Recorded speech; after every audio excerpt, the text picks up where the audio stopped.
Boa tarde, São Paulo. Boa tarde, Brasil. Boa tarde, comunidade mundial das televisões via web.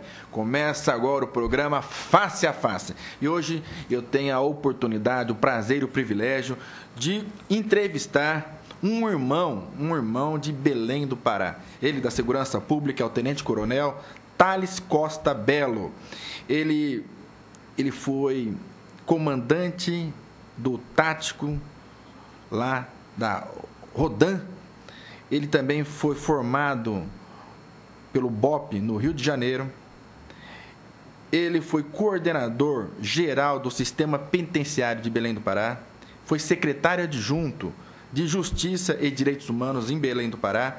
E hoje ele está aqui em São Paulo, cuidando um pouco da sua saúde e da sua carreira. Ele veio ver novos ares aqui em São Paulo. E eu estou tendo a oportunidade, o prazer de conhecer o Tenente Coronel Thales Costa Belo. Boa tarde, Coronel. Boa tarde, é uma satisfação estar aqui com você no programa, poder expressar nossa opinião acerca de vários assuntos, não só do ponto de vista policial, mas em termos gerais de sociedade. Ô, Coronel, eu falei de um pouquinho aí da sua atividade. Eu sei que você está agora lá no curso superior de polícia, tão jovem, já indo a coronel, né? Você é tenente coronel, fazendo a preparação para poder ostentar o cargo de coronel.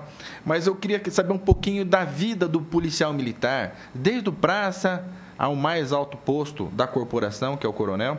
Como que é a vida do policial em Belém do Pará? Você que está vendo aqui São Paulo, a nossa capital, nossa metrópole, essa loucura. É tão grande os problemas de Belém do Pará como são de São Paulo? Bom, não foge às características das grandes cidades, né? O efetivo hoje da Polícia Militar do Pará está em torno de 19 mil policiais entre ativos e inativos. É uma polícia um tanto quanto pequena se comparada ao estado de São Paulo, apesar da nossa dimensão continental de 144 municípios, em torno de 6 milhões de habitantes. A carreira tanto do oficial como do praça, elas se diferenciam, principalmente desde o início, né? Enquanto o oficial geralmente passa 3 a 4 anos numa academia, o praça tem a formação de 1 ano num curso de formação de praça. Mas, ao longo da vida, eu sempre costumo dizer que o trabalho é igual, porque a criminalidade está tanto para o oficial como para o praça. E aí existem algumas distorções ao longo da carreira. Então, e me parece que nós tivemos a oportunidade de conversar antes aqui, o senhor está fazendo sua tese no curso superior de polícia sobre isso mesmo, os aspectos em que a carga horária, a jornada de trabalho do policial militar, de uma maneira geral, praças e oficiais, se sobrecarrega e acaba dando problemas na vida funcional dele. O senhor está se especializando, hoje existem documentos científicos que comprovam essa carga. E daí a sociedade fala, mas o cara tem um trabalho tranquilo, é 14 por 24, né? 24 por 48. O que o senhor já pode ambientar-nos sobre esses estudos que o senhor já está desenvolvendo? Eu estou no curso superior de polícia, é o último curso, vamos dizer assim, obrigatório na carreira do oficial para sair no coronel, que é o último posto nosso da carreira. E dentro desse aspecto, que esse nosso curso superior é em convênio com a Universidade Federal do Pará, eu estou fazendo a minha tese da minha monografia em cima da carga horária do trabalho do policial. Não do ponto de vista se é constitucional ou não, mas em cima da atividade laboral. O que é um policial passar a tirar uma escala de serviço 12 por 24, 12 por 48? Quais são os resultados de 12 horas numa viatura, usando colete, usando coturno, usando coldre, usando as armas de porte, arma portátil, o resultado na atividade dele, não só a parte de saúde, a parte laboral e a parte de saúde, como também na parte do lazer do policial. Em torno disso, nós estamos fazendo uma pesquisa junto à nossa GIG, que é a Junta de Saúde nossa da Polícia Militar do Pará, para verificar quantos policiais estão afastados por problemas, principalmente de coluna. Tenente Coronel, Thales, me fala uma coisa, que tem uma pergunta dos nossos amigos aqui, um grande abraço ao pessoal da ASBRA, Associação dos Policiais Civis e Militares, e ele falou o seguinte: toma cuidado, Jefferson, porque o Thales está fazendo perguntas e eu não sei se ele já pediu autorização lá no batalhão para o seu superior para fazer essa entrevista. Ele pode estar sujeito a alguma retaliação. Então, aproveitando, já explicando a pergunta do Oliveira, existe esta retaliação no comando ou não? Não, nós estamos num Estado democrático de direito. A censura já acabou no Brasil. Aqui eu estou me manifestando como cidadão, como policial, e não estou falando em nome da Polícia Militar, estou falando em nome do Tenente-Coronel Tales da Polícia Militar. Então, eu creio e acredito que, como Estado democrático de direito, não haverá nenhuma retaliação. Mas o senhor não vai ter retaliação porque o senhor era um homem perigoso? Eu estou brincando já, porque o senhor fez um grande curso que foi formado lá pelo BOP do Rio de Janeiro. O senhor se preparou lá. De repente, politicamente, o senhor foi chamado para ostentar o cargo lá de secretário adjunto de Justiça e Direitos Humanos do Estado de Belém do Pará. Como é que fica? Não é incongruente essa atividade, essa preparação para combater o crime e depois uma compreensão sobre o crime e ser tranquilo, vendo as barbaridades, as atrocidades que acontecem? Você, como militar, agora, sabe, ostentando já a sua carreira, toda a sua formação, e também, de repente, fazendo um cargo político que ostentou por 4 anos, você fez o governo todo, o senhor estava me falando. Como é que ficou isso? Bom, eu acredito que a formação policial no BOP, ela nos prepara realmente para uma atividade fim, atividade de rua. A função de secretário adjunto de Justiça e Direitos Humanos, ele tem uma visão mais global da sociedade como um todo, não só verificando o acesso, o direito das minorias, né? E aí a gente pode falar assim, mas é um contrassenso, você foi formado para uma atividade policial, mas está exercendo uma outra função. Eu também sou bacharel em Direito, e a gente sempre costuma falar que todo policial é um preservador de direitos humanos, porque ele está fazendo cumprir o direito de todos os cidadãos que se encontram na rua.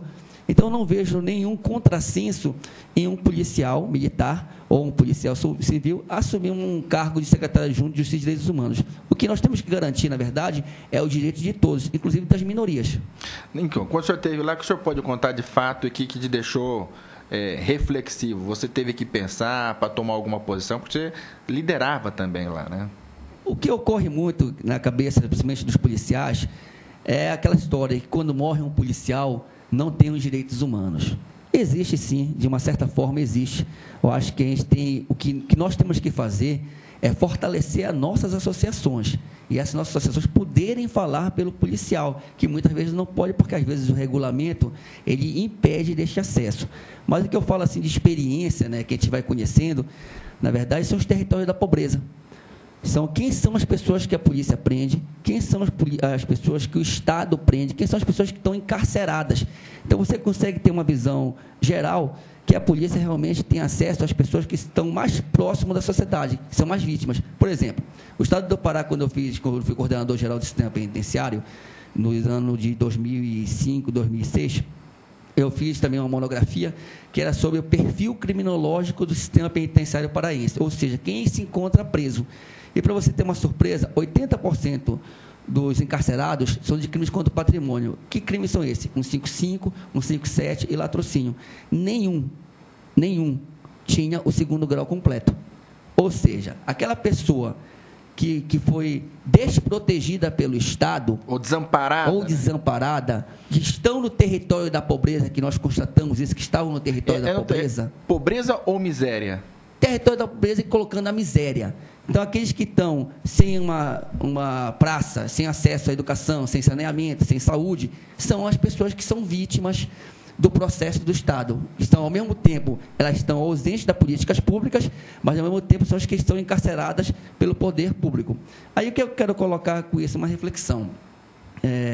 Será que não seria interessante o Estado investir nesses territórios da pobreza para diminuir? Porque esse tipo de delito, de roubo, furto, é o tipo de delito que todo mundo repudia, toda a sociedade.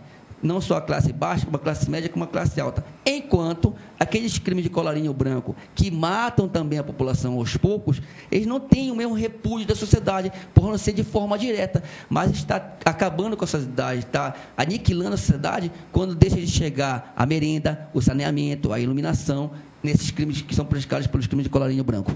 Ok, e aproveitando essa oportunidade aí, eu recebi agora um folder novo sobre uma denúncia, não sei se está aparecendo bem no vídeo aqui, mas eu vou falar para você. É o ALE integral máximo para os praças. policiais militares do Estado de São Paulo. É uma equiparação aos oficiais do Estado de São Paulo. Aqui no Estado de São Paulo, existe um adicional de local de exercício em que dá um aumento para o policial militar para se deslocar para a sua atividade, enfim, de trabalho. E é escalonado. Para o soldado é um valor, para o cabo e subtenente é outro valor e para o oficial é um outro valor. E a decisão no judiciário fala que isso é um aumento disfarçado, em que tanto o soldado, o cabo e o oficial, os praças, de uma hora geral oficiais, eles têm a mesma despesa para deslocamento da sua atividade profissional, razão pela qual deveriam receber o mesmo valor. Eu estou falando isso porque chegou agora, nós estamos estudando esse assunto, já tem sentenças favoráveis em que o praça deve receber essa gratificação. É uma gratificação de deslocamento para a sua atividade profissional, igual ao oficial. Lá no estado de Belém do Pará, é diferente do estado paulista ou não? Existem essas distorções? Como que é a briga, a busca de vantagens e benefícios do policial militar? E se o senhor, como já andou pela política, teve a oportunidade de administrar o sistema carcerário, teve a oportunidade de ser representante dos direitos humanos lá no seu estado, deve ter circulado também nos meios policiais civis. Existem essas distorções ou não? Privilegiando uma classe ou não? E as classes brigam, são unidas, nos momentos, pelo menos, de vantagens e benefícios de conseguir alguma coisa do Estado. Como é que é o comportamento do Estado do Pará em relação ao seu funcionário público, militar e civil? Bom, hierarquia é autoridades em níveis diferentes, né? A competência em níveis diferentes. E eu sempre costumo dizer que a dor de barriga que dá no coronel é a que dá também no soldado. Nós tivemos agora o nosso vale-refeição, que é igual para todos os policiais, do soldado ao coronel é o mesmo valor. Então, nós acabamos, neste ano, nós terminamos o... É o mesmo valor? O mesmo valor. Nós terminamos... vale-refeição, porque aqui em São Paulo é ticket de coxinha. Aqui nós acabamos com os ranchos na corporação e devolveu os policiais que se encontravam nesta função para a atividade fim, que é a atividade de rua. Essas distorções que existem, eu digo assim, distorções, e eu falo com propriedade, essa parte de forma pessoal, elas acabam enfraquecendo a categoria, porque acabam se formando duas polícias, a polícia dos oficiais e a polícia dos praças. E dentro desse aspecto, só faz enfraquecer a categoria, porque, de repente, os oficiais têm um direito que o praça não tem e acabam também não deixando o praça expressar a sua vontade e de buscar o seu direito. E, como a gente sabe, o direito não socorre quem dorme. É por isso que as nossas associações elas têm que estarem alertas para esse tipo de distorções que existem nas corporações brasileiras. Nessa manifestação do senhor falou bastante coisas próprias, importantes. Uma delas é a união, né? Uma das formas do Estado corromper as categorias é dividindo mesmo, né? Dividindo, criando diferenças para que vocês se percam, não possam estar unidos. Outra coisa que você falou muito importante, que ainda aqui no estado de São Paulo, mas eu já parabenizo o estado de Belém do Pará, por tirar as outras atividades não fim de servir a sociedade, criando esses batalhões, criando os refeitórios, que é interessante, mas é muito mais barato ele comer fora, comer o que ele quer. Né? O senhor me falou que já tirou os policiais dos ranchos e colocou nas ruas. É isso que está acontecendo? Como é que foi? Minha curiosidade como é que foi essa passagem? Tem gente que defendeu de manter e teve gente que foi pela vanguarda da modernidade. Ou seja, eu dou um valor, você come onde você quiser.